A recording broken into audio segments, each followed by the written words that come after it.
2010 hero Honda Splendor plus வண்டி shelf கிடையாது, ordinary வண்டி தான். நம்ம வந்து பார்த்திங்கன்னா இன்றைக்கி இந்த வண்டியை சேல்ஸ் பண்ணியிருக்கோம். கஸ்டமர் வாங்கிட்டாங்க. எவ்வளோக்கு சேல்ஸ் பண்ணியிருக்கோம் பார்த்தீங்கன்னாக்கா வெறும் 18,000 சேல்ஸ் பண்ணியிருக்கோம். Battery, indicator, horn, engine oil எல்லாமே நம்ம அப்படியே ஜென்ரலாக சர்வீஸ் பண்ணி பக்கா கண்டிஷனாக கொடுத்துருக்கோம். வெறும் 18,000 கொடுத்துருக்கோம். எங்கே போனாலும் இந்த மாதிரி லோ பட்ஜெட்லாம் வண்டி கிடைக்காது.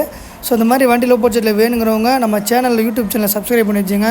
அதே மாதிரி வந்து நம்ம இன்ஸ்டாகிராம் வந்து ஃபாலோ பண்ணுங்கள். ஸோ தொடர்ந்து நம்ம லோ பட்ஜெட் வண்டியில் நிறையா போட்டுட்ருக்கோம். இதுக்கு முன்னாடி நம்ம யூடியூப் சேனலில் போய் பாருங்கள். நிறையா லோ பட்ஜெட் வண்டி R15 V3, ராயல் என்ஃபீல்டு நிறையா விற்றுருக்கோம். ஸோ யூஸ்ஃபுல்லாக இருக்கும். நம்ம சேனல் வந்து பார்த்திங்கன்னா ரொம்ப லோ பட்ஜெட் வண்டியெலாம் போட்டுட்ருக்கோம். இங்கே வந்து பார்த்திங்கன்னா நீங்கள் சோல்ட் அவுட் பண்ணியாச்சு, கஸ்டமர் வாங்கிட்டாங்க. பார்த்தீங்கன்னா 2 வீலுமே அலாய் வீலு. நீங்கள் ஃபியூச்சரில் வந்து T+ போடுறதா கூட வந்து இப்போ T+ போட்டுக்கலாம். 2மே அலாய் வீலு பக்காவாக இருக்குது. தேடி போனாலும் இது மாதிரி வண்டியெலாம் கிடைக்காதுங்க. லட்டு மாதிரி வண்டி. கஸ்டமர் வந்து பார்த்தாங்க, ஓட்டி பார்த்தாங்க, உடனே சாட்டிஸ்ஃபை